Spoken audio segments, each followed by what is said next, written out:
Before we started doing this, I think I was sort of almost ashamed of what I got. But now, because we see so many people in the same boat, we take it all as sort of, well, not normal, but, you know, it's much easier to cope with.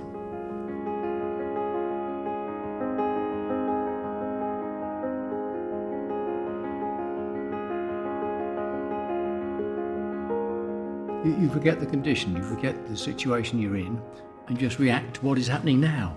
And that's wonderful, because that's what it's all about, isn't it, really? You're living for the moment. Not only do you see other people with Parkinson's, we all laugh. And it's wonderful to know that you can laugh, although you've got this terrible illness. You want to go on, life hasn't finished.